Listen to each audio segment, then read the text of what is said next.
ecomedios.com. Seguinos en Instagram, @ecomedios.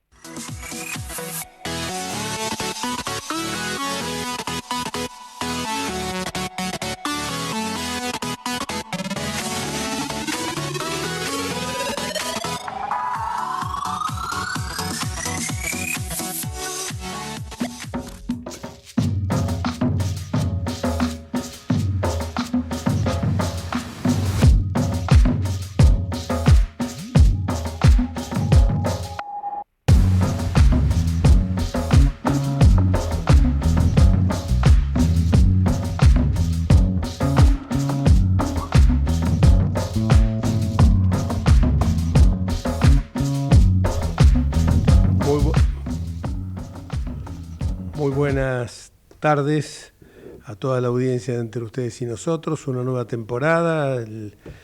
Ya hemos perdido la cuenta los años desde que estamos en el aire. Tendría que refrescármelo o Horacio Fernández o Osvaldo Pérez San Martino, pero son muchos años desde que empezamos primero en televisión en América, creo, después pasamos a Metro y después estuvimos ahora en esta señal que es Ecomedios, que siempre nos ha tratado excelentemente bien, con mucha onda, con mucha buena predisposición.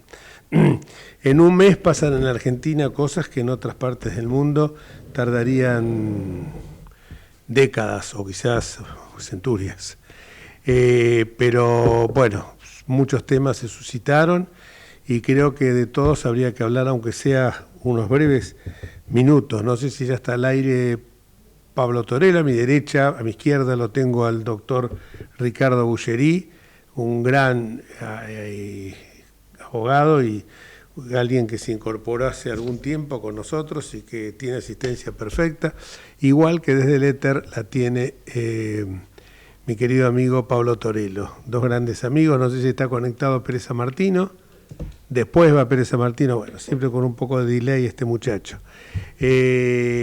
Pasaron muchas cosas, ¿no? O sea, hay algunas cuestiones que, bueno, nos sorprendió el principio de año. Yo estaba en la costa, en Pinamar, cuando vimos el sacudón de Venezuela, lo que ocurrió con la captura de Nicolás Maduro, y después, bueno, algunas declaraciones sobre algunas declaraciones que ha tenido Trump, que realmente son preocupantes, con una tendencia fuertemente expansionista, donde no hay espacio para reglas. Él lo ha dicho hace poco al New York Times, que él está por sobre las reglas, su moral y su forma de actuar no reconoce ningún vallado, ni internacional ni local. Nadie duda que la dictadura de Maduro en Venezuela era una dictadura atroz, salvaje, lo hemos venido denunciando cuando muchos estaban en silencio, que hoy se encuentra en algunos lugares del gobierno. No quiero hacer nombres, pero algunos ministros celebraron, y con un enorme pesar, mejor dicho, la muerte de Chávez en su momento. Googleenlo ahí.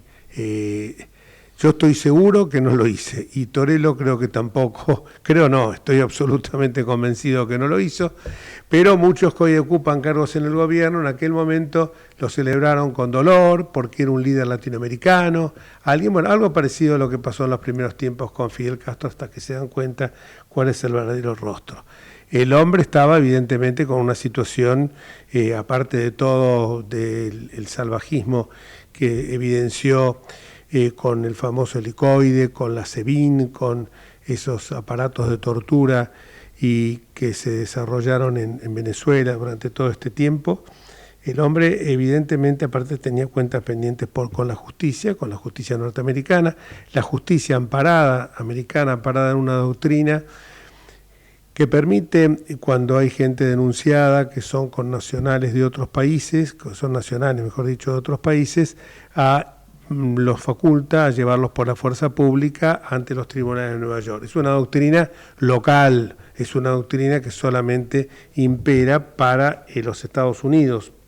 Ya cuando entra en el terreno del derecho internacional, la situación es distinta. Pero aún así, realmente uno celebra cuando ve que un dictador cae, como pasó con distintas latitudes, y realmente uno pensaba que esto era un cambio copernicano. Ahora, cuando uno ve que Delcy Rodríguez, que era la que manejaba con su hermano Jorge Rodríguez la SEBIN, cuando ve que los presos están saliendo con cuentagotas del helicoide, cuando ve que se está hablando de una amnistía, cuando ve que llegó a Estados Unidos, cuando ve que llega a Estados Unidos sin ninguna protección, porque un narcotraficante, alguien que está acusado de narcoterrorismo, por lo menos ponerle un casco, ponerle un chaleco, y llega como lo más campante, diciendo Happy New Year y saludando. Uno entonces empieza a ver que la cuestión no pasa justamente por el andarivel de solucionar, terminar con la dictadura salvaje del pueblo que estaba sucumbiendo al pueblo venezolano a la mayor de las tristezas. Uno lo ve con la cantidad de gente que ha visto en Europa, venezolanos, en Argentina. Pero claro, cuando en los primeros discursos dice el propio Trump que él le importa el petróleo, entonces uno dice, bueno, acá los derechos humanos se están dejando de lado, cuando después ve que para esto va a ser un largo tiempo, que no va a ser tan sencillo, cuando uno ve que se pretende dar un zarpazo sobre Groenlandia sobre pretexto de la seguridad del Ártico, entonces uno empieza ya a ver algunos temas con otra mirada, o sea, con una mirada de que estamos en presencia de tres imperialismos. Lo he escrito yo hace pocos días en el diario Clarín, tres imperialismos, que son el ruso, que hoy está atacando despiadadamente, aprovechando el invierno de Europa Oriental, atacando despiadadamente a Ucrania, por el otro lado el chino y por el otro lado el americano. Creo que acá lo que nosotros deberíamos hacer como país es actuar, como decía Alberdi, con la inteligencia de los intereses, no con la inteligencia de alinearnos ideológicamente. ¿Por qué? Porque eso nos va a dar a nosotros certidumbres, certezas en el plano mundial, certezas que en estas horas estamos perdiendo a partir del tema de la modificación, sobre todo por la forma que se hizo de el INDEC, cuando se había comprometido el gobierno a modificar un INDEC que tuviera en cuenta más los servicios que impactan en la canasta familiar enormemente. Una propiedad de mi familia de 300.000 pesos que estaba pagando de AISA, pasó el mes pasado a pagar 430 y ahora pasó a pagar 480. Entonces, cuando me dicen que es de 2.4 la inflación, es un poco poco creíble. Y entonces uno memora en algún momento cuando se hacía también estas trampas para pagarle. Me acuerdo que esta trampa la hicieron con la modificación del INDEC, Cristina y su compinche de fechoría Guillermo Moreno, para pagarle unos bonos que iban encadenados al aumento de la producción argentina en cuanto al rescate de los mismos a inversores extranjeros que se presentaron en los tribunales británicos y ganaron el pleito, amparados en que el Estado argentino había hecho trampa con el INDEC para modificar esto. Quiero pensar que no fue esa la intención, quiero pensar pero hay documentos que son muy claros. Se había comprometido la Argentina a modificar esto ante el INDEC, lo había dicho ante el Fondo Monetario Internacional, lo había hecho ante el Banco Central. El Banco Central había sacado una comunicación en ese sentido, y yo recuerdo que el tan malhadado y tan ajetreado y tan sacudido gobierno de Mauricio Macri, que eran muy lentos, que hacían las cosas mal, que tenía que hacerse todo mucho más rápido, ese gobierno tan castigado como pasan cada vez que uno, es algo, y no estoy haciendo apología de Macri, ni del PRO, ni del macrismo, pero cada vez que uno toma un tema de estas características, ¿qué pasaba en la época de Macri? Y en la época de Macri se estaba, que precisamente por eso fue la discusión que hubo con algunos sectores internos de Cambiemos, se estaba incorporando en el año 18 en el año 17, y 18, se incorporó para sincerar el INDEC los servicios, los aumentos que se habían producido en agua, luz, etcétera. Entonces, estas son las cosas que uno las tiene que cada tanto refrescarlas, porque cada vez que dicen estamos a niveles de, y mandan el reloj de arena para atrás y llegan a niveles que todavía no superan los niveles que teníamos en el año 18 y 17. Tomo las estadísticas que quieran, riesgo a país, inflación, tomen lo que quieran y van a ver que aquel gobierno que fue criticado de ser lento, de no hacer la política de shock, sino de hacer gradualismo, si hubiera tenido estos vientos, este clima de época tan benévolo como hoy está en la Argentina, seguramente nos hubiéramos ahorrado 4 años de Alberto Fernández y hoy seríamos un país respetado en el orden institucional, como es, por ejemplo, Canadá, cuyo primer ministro dijo un discurso en Davos, pronunció un discurso en Davos que me pareció realmente excelente, no alineándose con nadie en particular, pero manteniendo, en este mundo que hoy es, como yo lo expresaba el otro día, hay una incertidumbre y lo peor que nos puede pasar es seguir atados con el pensamiento que teníamos hace unos años. Hay que aprovechar estas oportunidades, pero siempre, como decimos, en el marco de las instituciones, en el marco del Estado de Derecho. Un gran economista argentino, Julio Hipólito Olivera, que no llegó a alcanzar, fue el único argentino el argentino, mejor dicho, que estuvo más próximo a alcanzar el Premio Nobel de Economía, decía que la incertidumbre, más allá de cualquier otra decisión política que se tome, es lo que desalienta las inversiones. Justamente, varias décadas después, un señor que gobierna la provincia de Buenos Aires decía la antítesis cuando era ministro y decía la seguridad jurídica, ese concepto horrible. Y yo me pregunto, ¿hoy estamos garantizando seguridad jurídica al inversor extranjero o al inversor nativo? Yo creo que no. Bueno, hoy querían hablar también del tema de la edad de la imputabilidad. Vamos a hablar de este tema también y sobre también las declaraciones de Jorge Macri sobre la bendición del INDEC, ya el tema de la baña, pero quiero que hablemos de todo un poco en estos temas, así no acaparo yo y trato este año de ser un poco más mesurado en la longitud de mis comentarios. Mesurado en lo que pienso, no lo voy a hacer jamás. No soy descafeinado ni edulcorado. Todos lo saben. Pablito, Ricardito, ustedes continúan.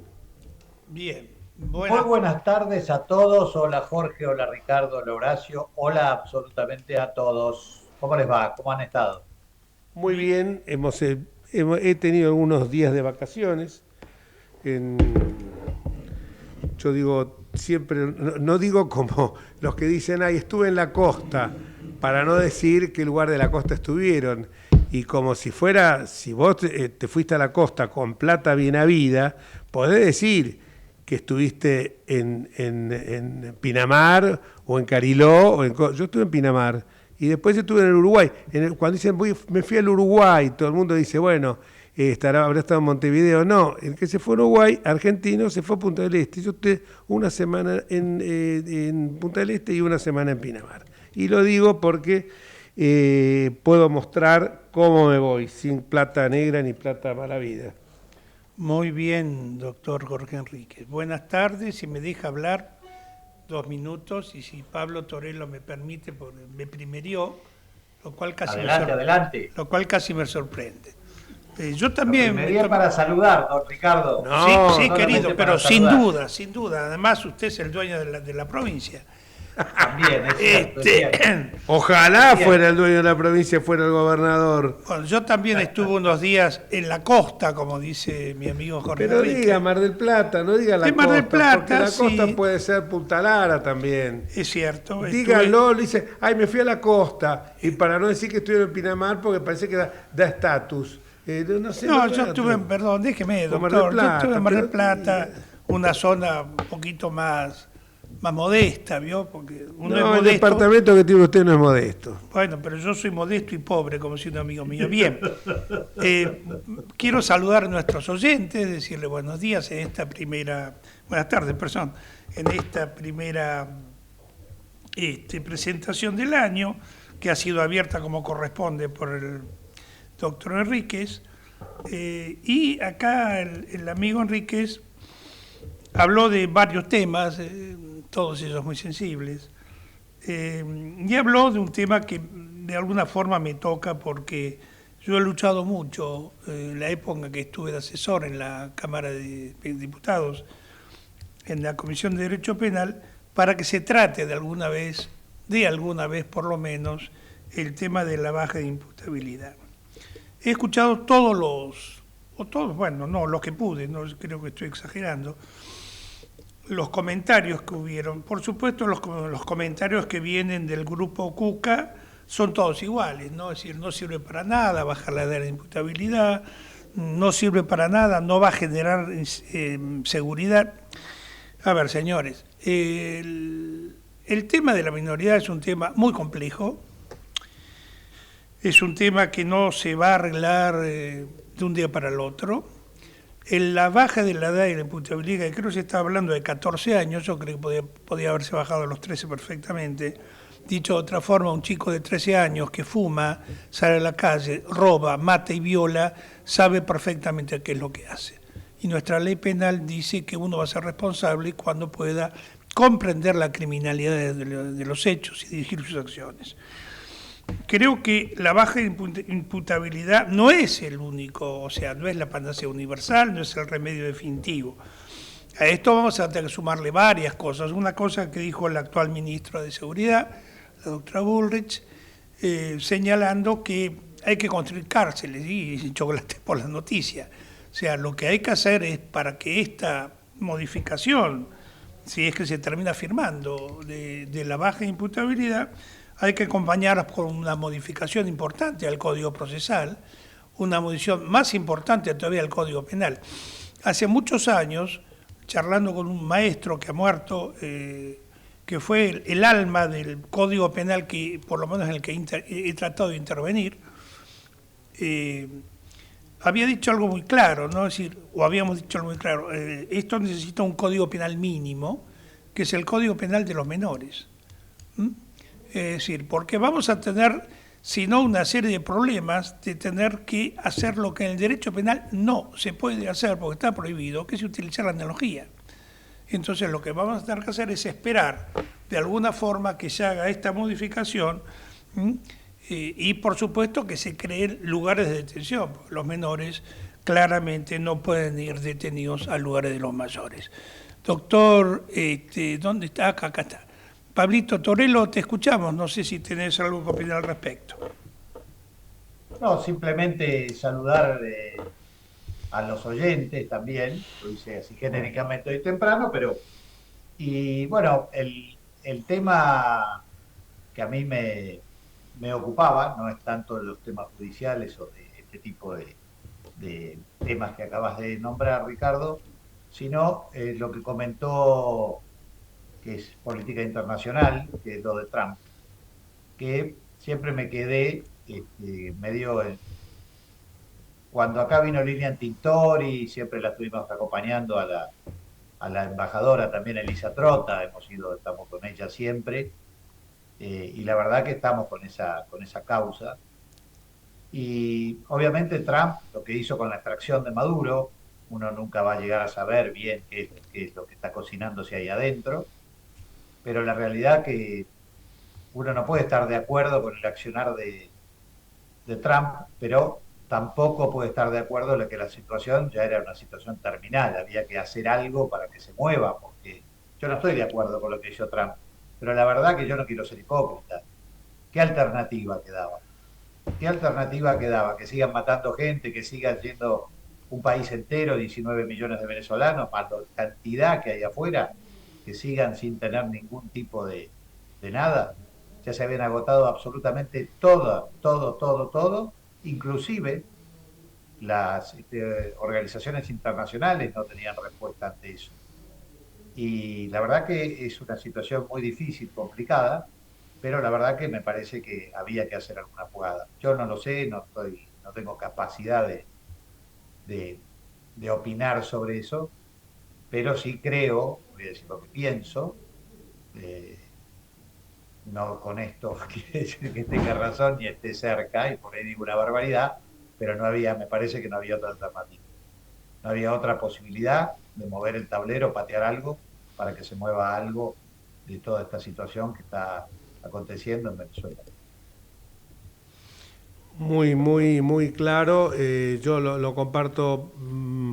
Creo que tendría que haber ido más a fondo el tema, pero bueno, más a fondo en el sentido de haber descabezado a todos, a toda la cúpula. Ellos dicen que para mí ahí tiene que haber larvado un acuerdo, porque no entiendo cómo se mantienen autoridades, porque cuando se produce la caída de un régimen no, en este caso no cayó el régimen ahora pasa a ser un régimen títere de Estados Unidos, pero tiene que haber habido alguna negociación, porque Diosdado Cabello, Padrino López y Derry Rodríguez no se volvieron inocentes de angelitos de Dios de la noche a la mañana.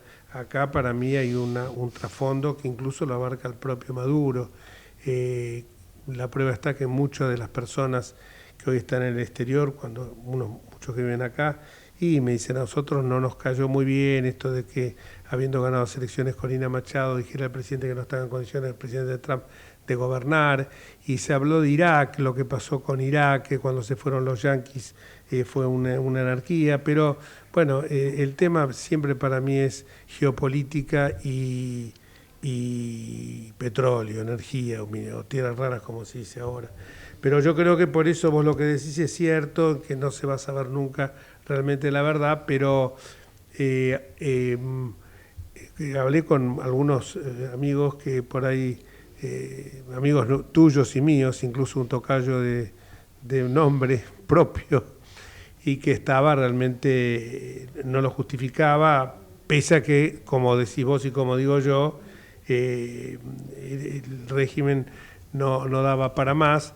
Yo creo que hubo una negociación ahí en el último tramo que falló, o le estaba dando demasiadas vueltas Maduro al tema. De todas maneras, creo que lo que vos decís es tal cual. Yo creo que la verdad nunca, de cuáles fueron las verdaderas intenciones que hubo ahí, no las vamos a conocer. Yo creo que en prima facie se me ocurre que el gobierno se va a quedar durante 20 años, que es lo mismo que pretenden hacer con Nicaragua o con Cuba. Y claro, cuando uno ve la apetencia de avanzar sobre Groenlandia, de decir que Canadá nunca fue un estado independiente, entonces uno ve un propósito imperial en todo esto. No nos asombremos después que las grandes dictaduras del siglo pasado comenzaron en muchos casos como se puede dar esta. Por eso me parece que es un tema que es para tomar muy en consideración. Pero bueno, el tiempo lo dirá. Volviendo al otro tema el régimen, el tema vinculado con la baja de imputabilidad, sí, yo efectivamente creo que tiene que haber una baja de la imputabilidad. Distintos hoy en día tener fijado desde a los 16 años me parece cuando todo el mundo tiene, por ejemplo acá tengo los casos de Australia oscila entre los 10 a los 14 años, en el caso de Inglaterra y de Gales es 10 años, en el caso de Noruega es más especial, pero puedo seguir nombrando incluso vecinos nuestros. Francia lo tiene en los 13 años y España, por ejemplo, lo tiene 14 años. Alemania tiene un modelo que es la regla de la madurez y del discernimiento como filtro, y todo esto se relaciona con que hoy los chicos tienen una capacidad de conocer la criminalidad de los actos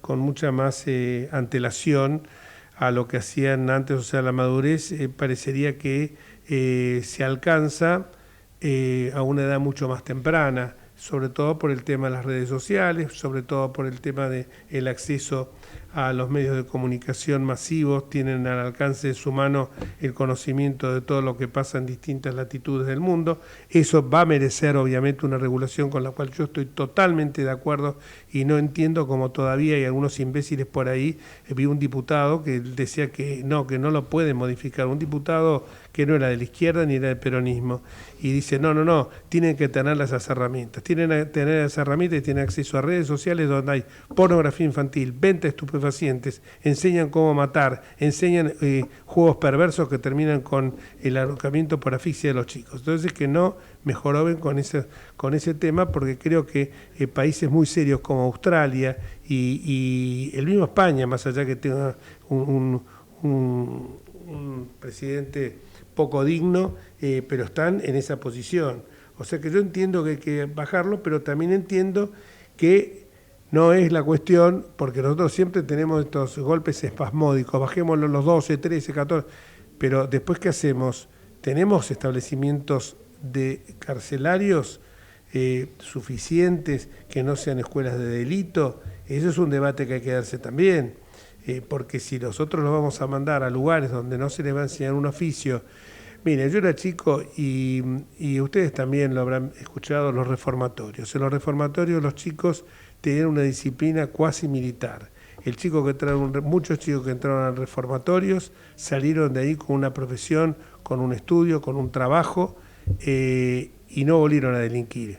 Si nosotros los vamos a poner a decir, bueno, esto se soluciona fácil, construyamos cárceles.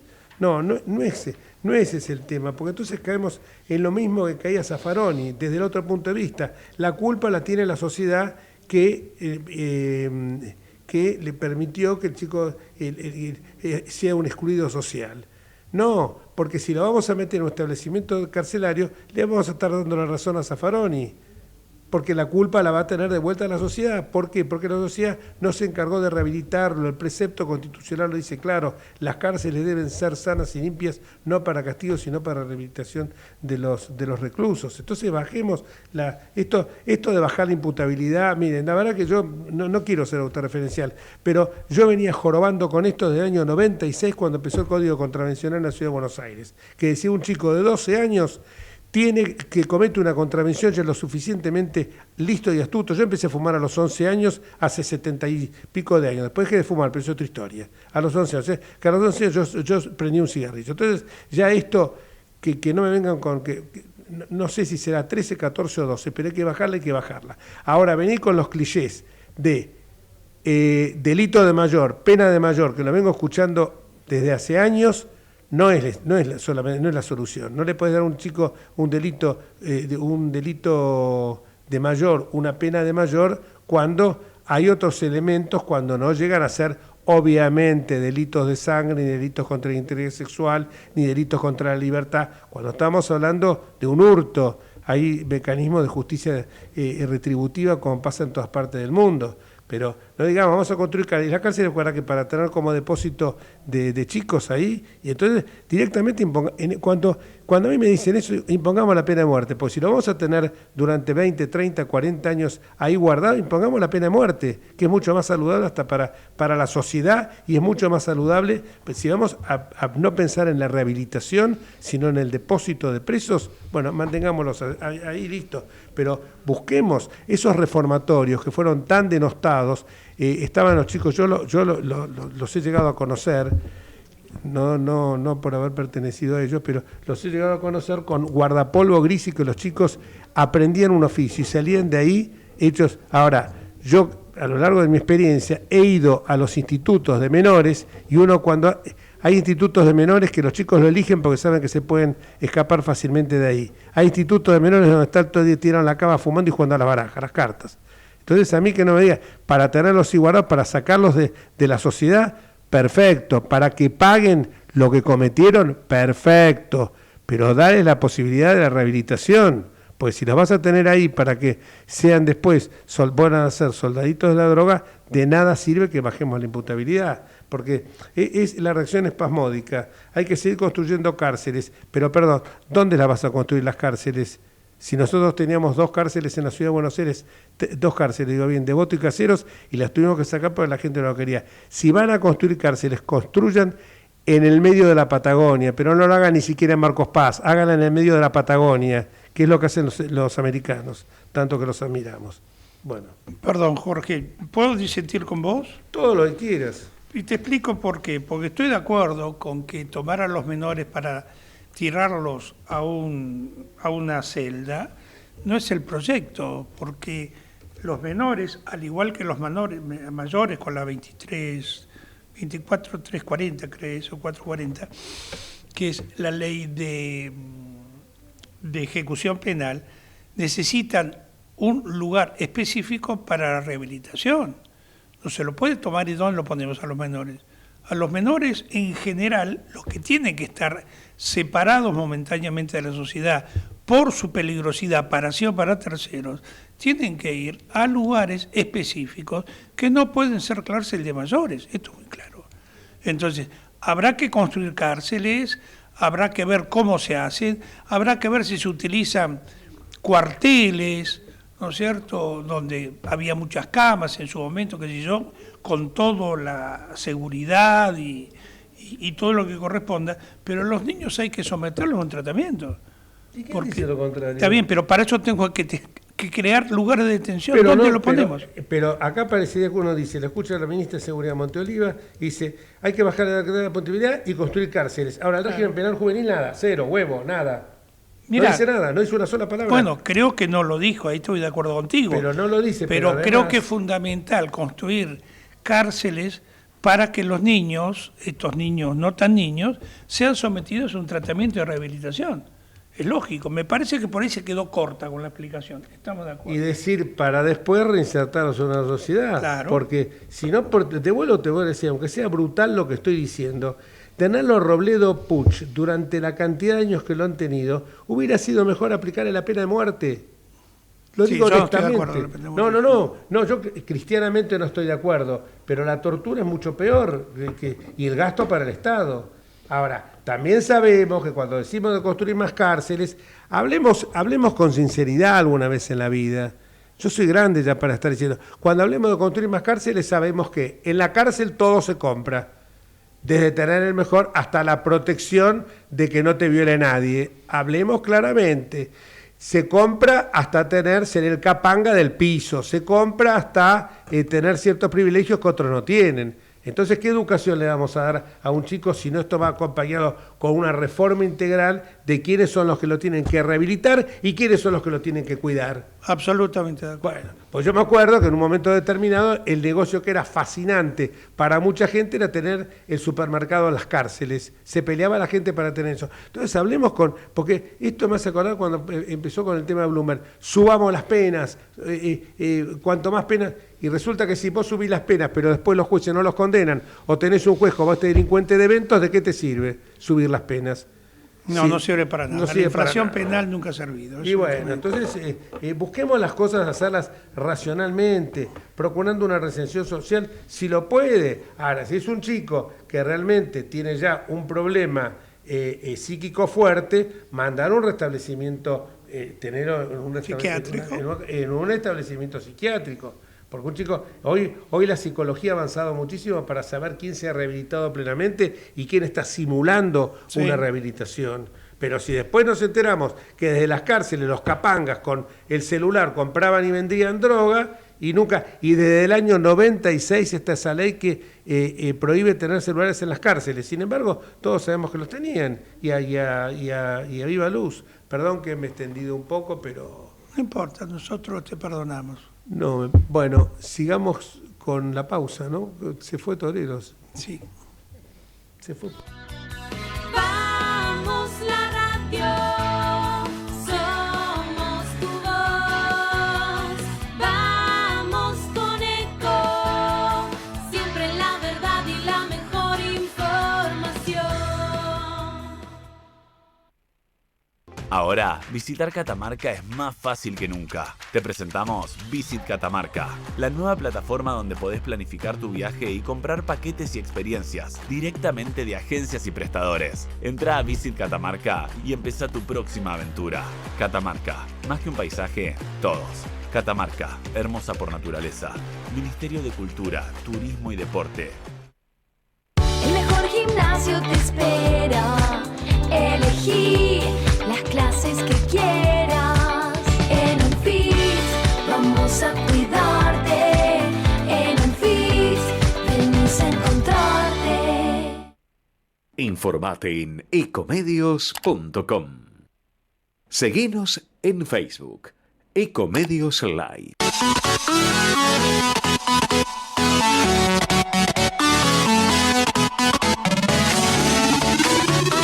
Escribanos en tu ciudad. Nuestro consejo es prevenir problemas. Colegio de Escribanos de la Ciudad de Buenos Aires. Consejo Federal del Notariado Argentino. El Colegio Profesional Inmobiliario auspicia este programa. Colegio Profesional Inmobiliario, cada vez más profesionales. ¿Conocés los planes de salud de Andar, la obra social de los viajantes vendedores? Planes para empleados en relación de dependencia, monotributistas y particulares. Solicita un asesor comercial al 0810-345-0184. Bien, estamos al aire. No sé si está el doctor Osvaldo San Martín. Y ¿Estás? el señor Torello. Y el doctor Torello, profesor Torello, también ha desaparecido. Bueno, missing to action. Quiero terminar diciendo más que esto. Me parece que el sistema es la decisión del umbral, o sea, de la baja, más la puerta de entrada por discernimiento. Esto que en el derecho comparado me parece que bajar a 14 con un régimen juvenil pleno, como tiene casi toda la Europa continental, Alemania, España, Italia, pero bajarlo me parece que sería lo ideal, bajarlo a 14, como es el régimen juvenil pleno, repito, de toda la Europa continental, pero exigiendo también la capacidad de comprender la ilicitud y conducirse conforme, Por debajo del umbral, ese 14 años, si vamos a tener siempre lo mismo, que no puede haber proceso penal, sí puede haber respuesta administrativa, instituto de niñez, con garantías, con recomendaciones. El fuero, aparte tiene que haber un fuero juvenil especializado, con equipos técnicos, trabajadores sociales, psicólogos, con un informe temprano obligatorio, una ejecución separada, centros juveniles y dispositivos comunitarios que estén separados de acuerdo a la gravedad del delito. No puedes poner un chico que robó con un chico que mató. El Reino Unido tiene centros. El Reino Unido, esto es un ejemplo, tiene centros centros seguros especiales donde clasifican a los chicos por el delito. Así que me parece que son las medidas que tienen que adoptarse, y sobre todo también que tengamos unos cuerpos de seguridad que sean serios, porque si uno ve lo que está pasando en el Gran Buenos Aires, te dicen no hay patrulleros, hay zonas que son zona liberada, entonces los vamos a meter a todos presos y vamos a solucionar el problema así. Y las zonas liberadas van a seguir existiendo y va a haber un momento dado en que nosotros hoy tenemos las cárceles atiborradas de gente, las cárceles y presos en comisarías, que no puede ser. O sea que por más que vamos a seguir metiendo presos y después se van a escapar. Es algo que si no, el tema tiene que ser integral. La ministra de Seguridad dice, si la baja de imputabilidad se aprueba en el Congreso, habrá que construir centros para jóvenes. No, empezá ya a construir los centros para jóvenes, porque ya tendría que estar eso, o por lo menos, y la solución no, para mí, encima, vos tocaste un tema que vos me decís, hay cuarteles. Yo creo que para que una medida muy sana, pero obviamente es muy antidemagoga, es volver al servicio militar obligatorio. Sin duda. Porque el servicio militar obligatorio te enseñaba actitudes y comportamientos de vida, y era una escuela de democracia. Nosotros éramos 70 aspirantes oficiales de reserva, en muchos casos niñitos bien, que veníamos de colegios privados, y cuando nos encontramos de la realidad de lo que nosotros llamábamos y los comanches, los llamábamos a chicos que caminaban como aquel famoso caricatura Chapaleo, porque nunca habían tenido borceguíes, nunca habían tenido un zapato de cuero, habían dormido al aire libre, no sabían lo que era un cubierto, no sabían leer, no sabían escribir, no sabían lavarse los dientes. Pensaba que el desodorante era el desodorante en barra, que parecía como menta, como por el color, pensaban que era un helado o un postre y le pasaban la lengua. Entonces ahí empieza todo, pero dijimos no, porque lo que pasó con el soldado Carrasco fue un accidente como hay miles, el mismo que si suspendiéramos algunas actividades deportivas porque cada tanto aparece una persona muerta. Está bien que también en muchos casos se utilizaban, no eran muchos, se utilizaba eso también como bandera, pues yo la hice en un cuartel y no lo vi esto nunca, que se utilizaban a los soldados como choferes en el cuartel donde yo la hice, Grupo de Artillería 1, no lo vi. Entonces yo creo que eso también es una forma de empezar a educar a la gente, con un servicio, a lo mejor no un año, 6 meses, porque aparte generas el sentido de patria, que eso es lo que nos hace falta a nosotros. Perdón, Pablo, que estás levantando la mano como el penado 14, algún día explicaremos qué se trataba del penado 14. Y Osvaldo también. No, Jorge, yo simplemente quería decir que estoy de acuerdo con vos con el tema del servicio militar. Para mí ha sido, yo la hice 17 meses, en el ejército me tocó el conflicto con Chile y la verdad que lo que aprendí me sirvió en la instrucción, me sirvió para poder valorar el café con leche, una cama limpia. Claro. Eso fue realmente, y saber lo que son los símbolos patrios, porque uno le guste o no le guste, los aprende realmente. Este país es un país que fallamos mucho en eso, en la enseñanza de los símbolos patrios y lo que es nuestro país. Y la verdad que yo siempre voy a decir que el servicio militar habrá que hacerlo 3, 5, 6 meses, sabrán los especialistas. Pero el tema del orden, y una cosa que siempre que pasó, no sé si te acordás, Jorge, en nuestro gobierno, cuando se hizo por esa experiencia con los 1000 voluntarios que llegaban y se cortaron el pelo y le daban un sentido de vida, un sentido de orden, algo para hacer todos los días a los chicos. Los ordenó un montón, y cuando hicieron como una especie de encuesta de qué es lo que había pasado, cómo les había ido, el 90%, 95% quería seguir haciendo esa especie de servicio voluntario. Simplemente quería decir eso. Y agrego que estando Osvaldo Pérez San Martino, un conspicuo radical, en los últimos años de su vida, lo escuché yo a Raúl Alfonsín diciendo, él había tenido formación militar, diciendo que era muy necesario justamente para educar a gente que no había tenido nunca la posibilidad de estar educado. O sea, yo cuando yo me quejaba de los borceguíes que me apretaban y me quejaba de tener que dormir en el piso sobre un colchón que lo tenía que hacer cada uno con pajas que te daban.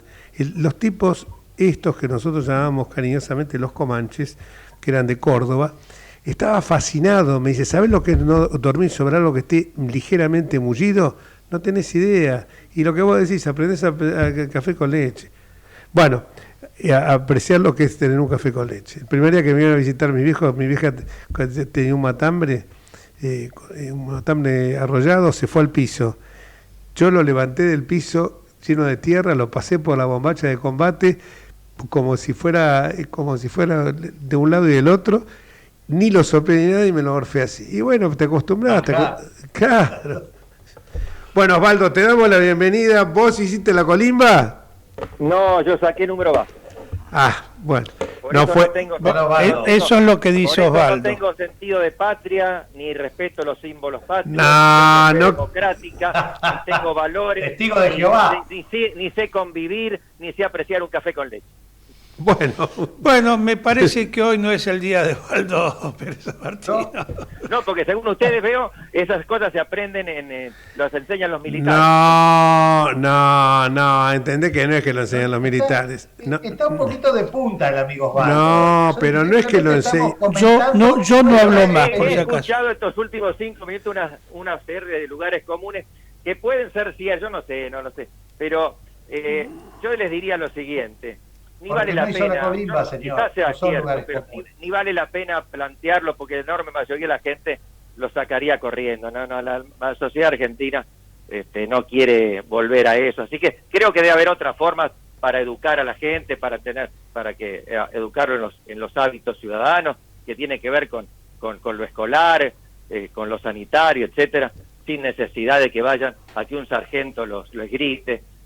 Pero bueno, quizá como yo no hice el servicio militar sea muy bueno. Yo no lo conozco, realmente escucho lo que ustedes dicen y desde una lejanía que me da no tener la menor contacto con lo castrense. Es que yo no lo veía así, lo veía incluso más. Él no habló tampoco de castrense, Pablo habló del servicio activo ciudadano, las mil personas que se hicieron una experiencia que fue. Y yo cuando lo escuché hablar a Alfonsín también del tema ese de volver al servicio militar, realmente me puse a pensar que muchas veces... No tengo opinión, Jorge, tal vez sea correcto. Yo digo que no conozco nada del tema, así que no puedo aportar mucho. Había gente que ni sabía lo que pasaba, cómo vivía otra gente que eran compatriotas nuestros, qué sé yo. Yo la verdad que si lo tuviera que volver a hacer, uno a veces insulta, porque yo hice 15 meses, por levantisco me quedé hasta la última baja, pero reconozco que además te empezás a manejar de una manera absolutamente en soledad, porque sabés que ahí no puedes llamar, vení a buscar, entonces, viste, yo lo viví de esa forma, la verdad, lo viví. Pero oíme, muchos dicen eso.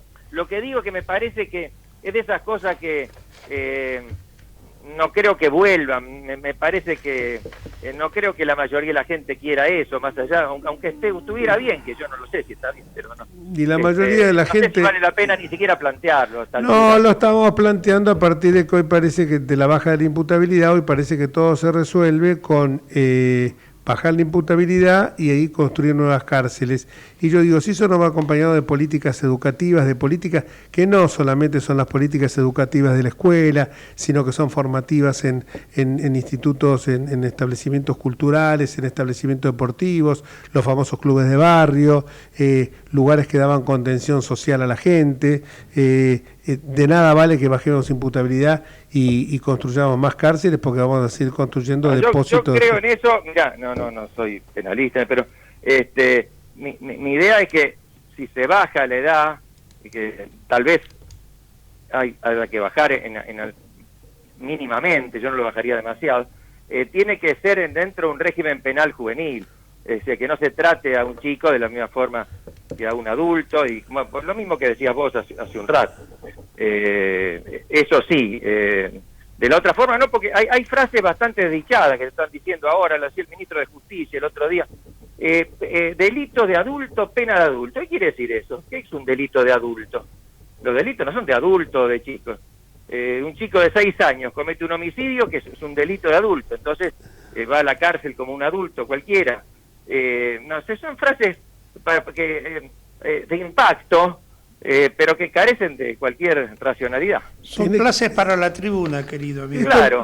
Esto lo acuñó hace bastante tiempo Feynman, y tiene impacto, porque la misma gente que a lo mejor, como decís vos, que no creo que sean pocos, se oponen al servicio militar, esa misma gente, la misma gente que está chocha con pena de adulto, delito de adulto, pena de adulto, y después nos dicen, es lo que yo decía recién, busquemos los reformatorios tan denostados. Los reformatorios tan denostados servían para que el chico entraba ahí por un delito y salía primero con orden y disciplina, que no lo había tenido nunca en su casa, porque desgraciadamente hay lugares que es así, no lo había tenido nunca en su casa. Segundo, salía con un oficio, y tercero, tenía había una posibilidad muy alta de que no reincidiera. Sí, lo que sí creo, Jorge, es que evidentemente un adolescente que comete un delito, imaginemos un delito grave, no puede ser que no tenga ninguna consecuencia. Obvio. Yo entiendo que no debe tener la misma sanción ni el mismo régimen que un adulto, pero debe hacerle acorde a la edad. Bueno, es lo que puedo decir como un criterio general.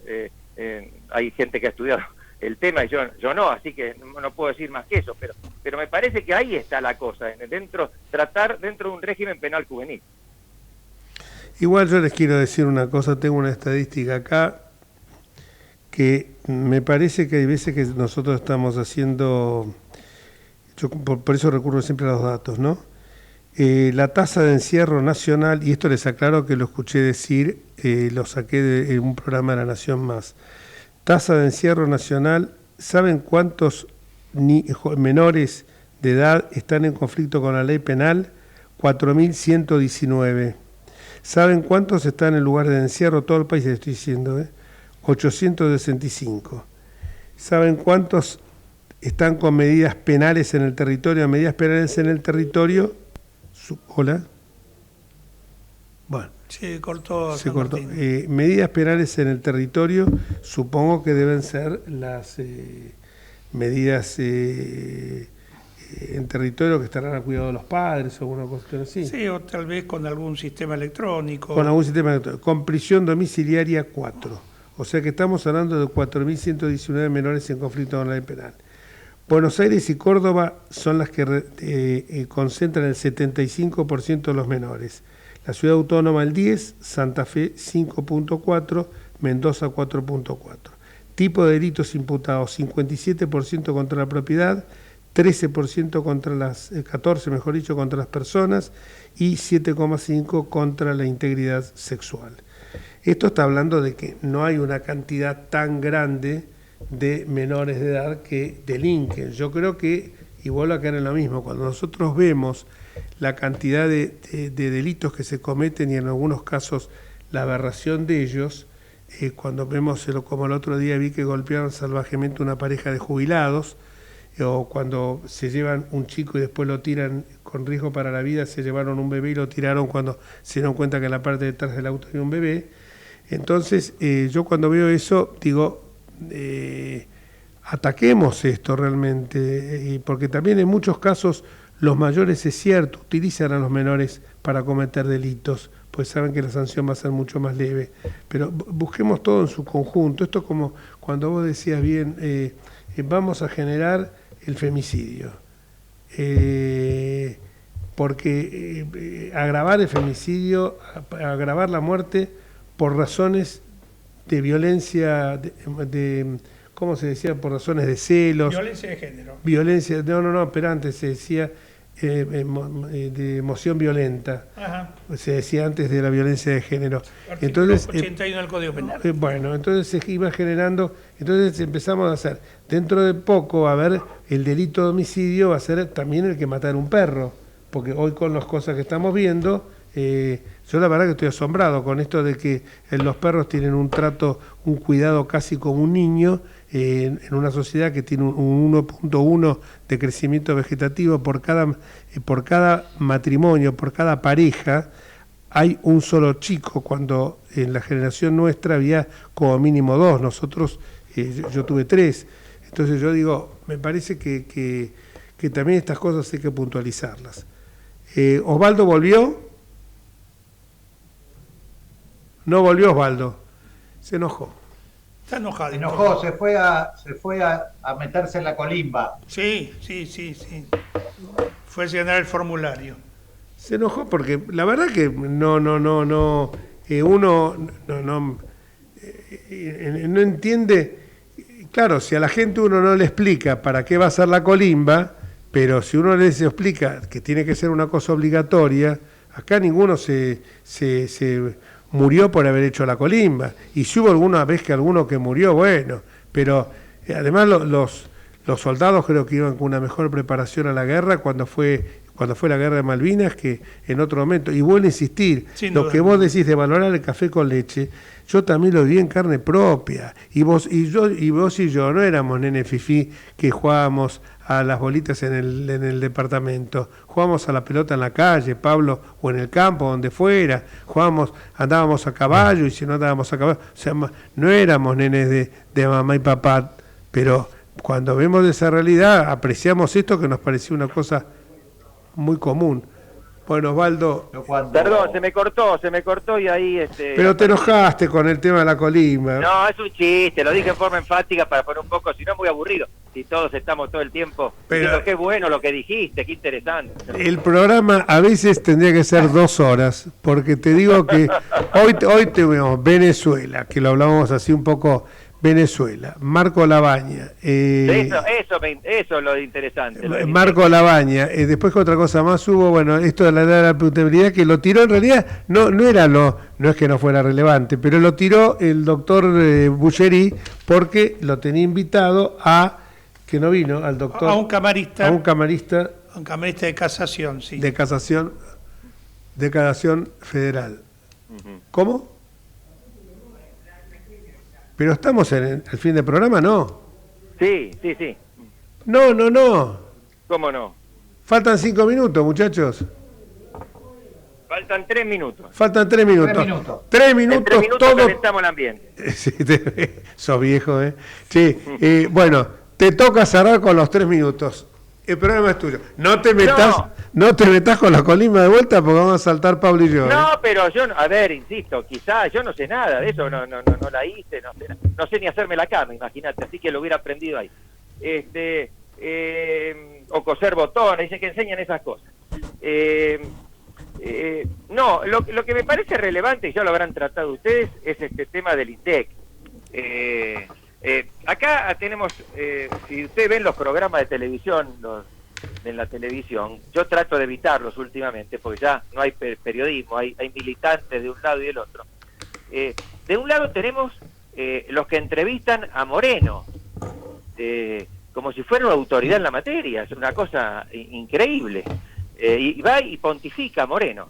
Y del otro lado tenemos los que, como ayer Cristina Pérez, leía algo que le mandaron. Sí, fue tremendo. Una alta fuente, diga la alta fuente, Milei, o la hermana de Milei, o bueno, la hermana no debe entender nada del INDEC, pero alguien de él, donde prácticamente decía que Labaña había querido dar un golpe de Estado. Entonces, estamos atenazados en esto, y evidentemente creo que el gobierno se ha pegado un tiro en el pie. Ya causado un daño a la reputación del INDEC y del gobierno en general, porque y por algo menor, porque según dicen los que saben, con la aplicación de la nueva metodología podría haber dado algunas décimas más, y nada más, pero las explicaciones que dio Caputo fueron increíbles, porque él precisamente decía que como iba a subir, bueno, estaban esperando a que la inflación llegue a 0, bueno, si llegue, cuando es 0, quizás ni hace falta medirla. Seguro.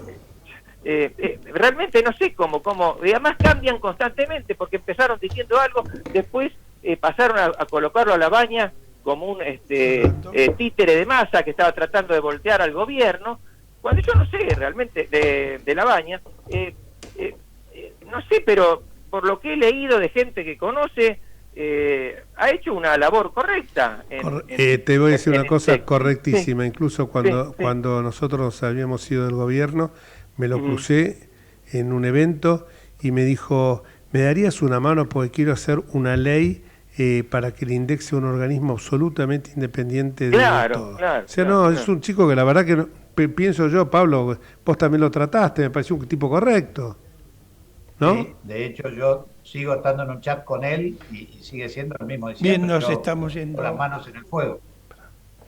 Me parece muy bien, Pablo, muy honesto de tu parte, y muchas gracias por tu cierre, Osvaldo, y saludo 1, saludo 2, cuerpo a tierra, carrera y valor, decían subordinación y valor. Defender a la patria. Sí, había algunos que ¿Por qué decían... gritan tanto? En otro programa van a explicar por qué gritan tanto los militares. Pero porque el Colimba es enérgico. Enérgico, tiene... Vos te vamos a sacar todas las dudas, te vamos a hacer 3 meses de Colimba. Te vamos a hacer 3 meses de Colimba.